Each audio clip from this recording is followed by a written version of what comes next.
Depuis un certain temps, l'entrepreneuriat et l'investissement sont devenus comme un échappatoire pour certains ou une passion pour d'autres.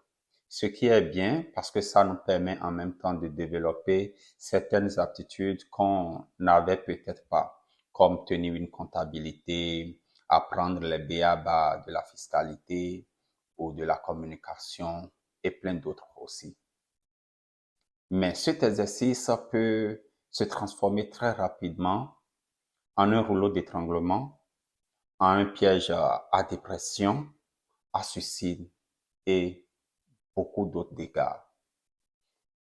Pour mieux se préparer à cela, j'ai élaboré un système que j'ai appelé le 4 en 1, qui n'est d'autre qu'une série de questions auxquelles il faudra sincèrement répondre, trouver des réponses avant de se lancer. Sans quoi, on aura beaucoup plus de possibilités à aller vers l'échec que vers la réussite. Vous penserez certainement avoir la réponse à la dernière question, puisqu'elle est très simple et pourtant, vous vous rendrez très vite compte que vous n'y êtes pas encore.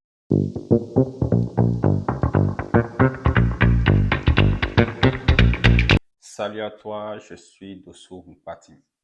Bienvenue sur la chaîne Be Africa Spirit, entendez, soignons l'esprit de l'Afrique. Soignons l'esprit de l'Afrique parce que j'ai la certitude que c'est ensemble que nous pouvons arriver à bâtir notre Afrique meilleure et prospère. Ensemble, comme le souhaitait le roi Guézo du Bénin, qui appelait chacun des filles et fils du pays à apporter de leurs doigts afin de boucher les trous de la jarre trouée pour qu'elles puissent retenir et contenir de l'eau. Ici, nous parlons bien entendu d'investissement, d'entrepreneuriat et de tout autre sujet qui peuvent permettre à nos jeunes générations de faire partie des bâtisseurs de nos pays et de notre continent. Et si c'est ce que tu recherches aussi, faire partie effectivement des bâtisseurs de ton pays et de ton continent, rejoins-nous en likant, en partageant et en appuyant sur le bouton de notification afin de recevoir nos prochaines sorties. On voudrait majoritairement aujourd'hui avoir nos propres boutiques, nos propres fermes, nos propres entreprises qu'on pourra piloter à distance ou en étant présent et tout ce que vous voulez. Mais la question, est-ce qu'on est prêt? Est-ce que tu es prêt? Pour le savoir, je t'invite à répondre à une série de questions. À une série de 4 questions auxquelles tu dois répondre en respectant un seul point. Le point ici va être ta boussole. Et cette boussole, elle s'appelle la patience. On l'a tous entendu, cette phrase, au moins une fois dans notre vie, qui dit la patience est la mère de tous les maux. Ou encore, rien n'essaye de courir derrière le mouton. Je t'invite à m'écrire dans les commentaires quel type de phrase toi tu as encore déjà entendu qui fait appel à la patience. D'accord? Maintenant, cette série de 4 questions auxquelles tu dois répondre tout en étant patient, c'est que la patience ici, c'est de t'inviter à prendre tout le temps, ne pas t'agiter. Ne te dis pas que oui, je connais déjà et puis tu commences par répondre. Non, ça peut te prendre un mois, une semaine, je sais pas, 2 mois, mais trouve véritablement les réponses à ces questions. Pas des réponses à peu près. Tu dois trouver les vraies réponses avant de te lancer. La première question à laquelle je voudrais que tu puisses te répondre, que tu trouves toi-même ta propre réponse et non la réponse d'un parent, non la réponse d'un ami ou d'un frère ou d'une sœur, non. Toi-même ta propre réponse parce que c'est toi qui t'engages, c'est de savoir où est-ce que je vais. Oui, où est-ce que je vais, ça fait appel encore dans quoi je m'engage. Tu as certainement plein d'idées dans la tête. Oui, je veux faire ci, oui, je veux faire ça. Non. Sois focus sur ton projet qui te parle beaucoup et pose-toi la question de savoir, est-ce que je connais suffisamment le projet dans lequel je veux m'engager? Oui, tu veux faire la poule pondeuse. D'accord. Mais quels sont les risques autour de ça? Est-ce que je connais suffisamment le marché? Comment est-ce que le marché réagit? Maintenant, si je produis par exemple 500 poules chères, comment est-ce que je trouve moi-même mon marché? Parce que quoi, on va pas réinventer le monde. Tout ce que tu veux faire, les gens le font déjà. Donc, il y a déjà les concurrents sur le marché. Comment est-ce que je me fais ma place? C'est pas après avoir produit que tu réfléchis maintenant à dire oui, il faut que je trouve mes clients. Non, faut que tu puisses déjà commencer par réfléchir à savoir comment est-ce que j'écoule moi mes produits tout en sachant que j'ai déjà des concurrents qui font 1000, qui font 2000, qui font 3000, qui font 4000 pour cher sur le marché et même plus sur le marché. C'est pas parce que tu produis 500 que tu vas pas trouver ton marché. Bien sûr que tu vas le trouver, mais tu dois trouver ce marché-là. Réfléchis à ce marché-là avant de te lancer. Ne te lance pas sans savoir comment est-ce que et quelle stratégie tu vas mettre sur place pour pouvoir écouler tes produits. Ce serait te tirer toi-même une balle dans le pied. Ce serait suicidaire. Parce que ceux qui sont déjà sur le terrain, avant que tu ne puisses vouloir te lancer, ne vont pas te faire du cadeau. Eux, ils vont pas croiser les bras et te laisser déambuler et aller vendre par-ci, par-là. Non. Donc, tu dois les mettre dans ton équation et trouver également ce marché. Même avant d'arriver sur ce point, la prophylaxie, comment est-ce que ça se fait? Est-ce que j'ai déjà trouvé la place nécessaire pour le faire? Tant que tu ne réponds pas à ces questions, ce ne serait pas la peine. La deuxième question à laquelle je voudrais que tu puisses trouver ta réponse à toi, c'est de savoir pourquoi j'y vais. Pourquoi j'ai choisi le levage de lapin et non le levage du porc? Pourquoi j'ai choisi le levage du porc et non le levage d'escargot? Pourquoi j'ai choisi la poule chair et non la poule pondeuse?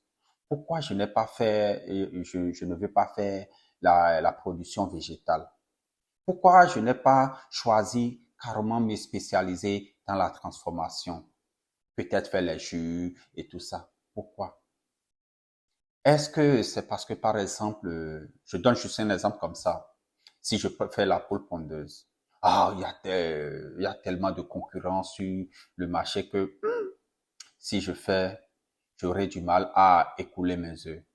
Ou ben non, si je fais la poule chair, par exemple, au bout de 45 jours, quand mes sujets sont prêts, j'aurai du mal à les écouler parce qu'il y a tellement de gens qui font ça. C'est pourquoi j'ai choisi l'escargot. La réponse, elle est très, très capitale. C'est ça qui fera partie de tes fils conducteurs. Tant que tu n'as pas la réponse à cette question, c'est comme si on t'a obligé à faire quelque chose que tu n'aimes pas. Tu dois trouver la réponse qui t'est propre, qui te fait adopter ce projet-là. Cette réponse-là qui fait que tu as le projet là en toi, le projet là est ancré en toi et que malgré les affres, malgré tout ce qui peut se passer au cours de l'élaboration et de l'exécution de ce projet, tu ne dois plus te décourager. Tu dois te dire, je l'ai choisi à cause de ça et pour cette raison, je ne vais pas reculer. Je dois aller de l'avant. Je dois continuer, je dois continuer. Oui, parce que quoi, comme je le disais tantôt, l'entrepreneuriat, investir, ce n'est pas un chemin droit. Les obstacles, il y en aura tellement, tellement, tellement. Et même quand vous pensez que vous y êtes prêt, il y a toujours quelque chose, un moment qui va vous rappeler que vous êtes dans un cauchemar. La troisième question à laquelle il faudra trouver également ta réponse et toujours ta réponse, c'est comment j'y vais? Comment j'y vais? Est-ce que je pars seul? Est-ce que je pars en groupe? Comment j'y vais? Partir en groupe, c'est bien, mais je vais vous dire, quand vous voulez vous mettre en groupe pour faire un projet, pour exécuter un projet, entourez-vous des personnes qui ont la même réponse à la précédente question que vous. Pourquoi ils y vont? N'ayez pas les mêmes compétences. Ce ne serait pas utile pour votre projet. Par contre, quand vous avez la même réponse du pourquoi on y va, c'est beaucoup plus simple de s'encourager. Ayez des compétences différentes, ça va vous aider pour développer le projet. Est-ce que vous vous mettez ensemble maintenant? Bon, parce que vous avez les mêmes réponses du pourquoi, vous vous mettez maintenant en réponse du comment, genre moyens financiers et autre chose.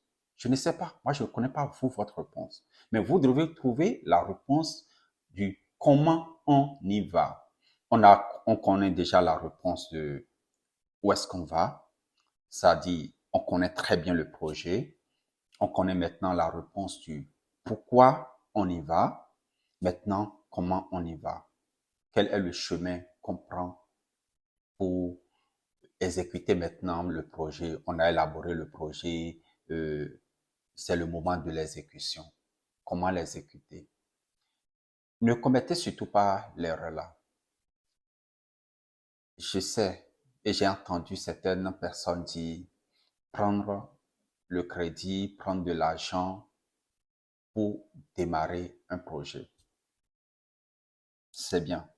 Si vous n'avez pas l'argent et que c'est les parents qui vont vous accompagner, prenez, ça c'est normal. Si c'est les amis qui vont vous accompagner, prenez et exécutez votre projet.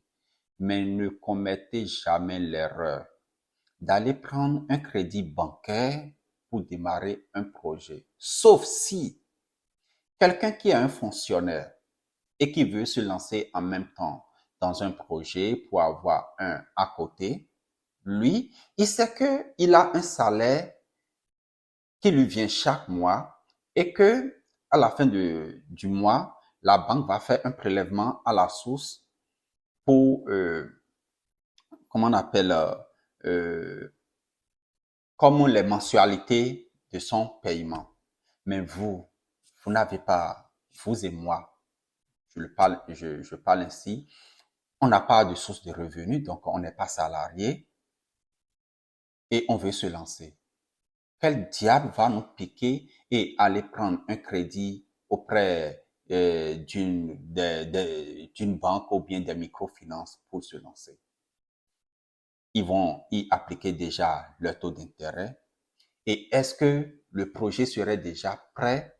Vous allez commencer par faire rentrer de l'argent avant que eux, ils ne commencent pas à percevoir leur mensualité. Non. Et même si, il faut que vous puissiez maîtriser votre comptabilité d'abord avant de dire que je veux commencer par payer les mensualités. Si vous lancez le projet, d'accord, vous prenez, prenons l'exemple que vous prenez le crédit à la banque et puis vous lancez le projet et vous commencez par les payer la mensualité. De quel temps nécessaire avez-vous pour maîtriser le projet et savoir si le projet est rentable ou pas? Si vous pouvez vivre de ce projet ou pas? Non, vous finirez par avoir des problèmes avec la microfinance ou avec votre banque. C'est une erreur qu'il ne faut pas commettre. C'est juste une petite parenthèse, mais répondez à la question comment vous y allez sans jamais penser à ce côté-là. Si vous n'êtes pas un salarié, parce que comme je le dis et puis je vais vous le répéter, le salarié, sa banque va faire un prélèvement à la source de son salaire. Donc, ce salarié-là, lui, peut se contenter de prendre le temps d'élaborer et d'exécuter son projet, maîtriser sa comptabilité avant de commencer même par se payer son salaire. La quatrième question à laquelle je voudrais que tu puisses répondre, c'est de savoir quelles sont tes limites. Quelles sont tes limites? Quelles sont vos limites si vous êtes en groupe? Et quelles sont tes limites si tu es seul? Elle est primordiale. Et comme je l'avais dit à l'entame de la vidéo, c'est une question vraiment qui est simple. Mais vous devrez connaître vos limites avant de vous lancer dans quelque soit ce que vous voulez faire. Est-ce que, et je vais prendre juste un petit exemple de limite, est-ce que quand le premier souci vient, vous vous enfoncez dans l'alcool ou bien vous vous enfoncez dans la cigarette et ne pas faire face? C'est pas, c'est pas une très bonne solution de toute façon. Donc, connaissez vos limites. Qu'est-ce que vous êtes prêt à encaisser? Qu'est-ce que vous êtes prêt à donner pour que ce projet-là puisse réussir? Maintenant, le bonus. Quelque chose de très simple.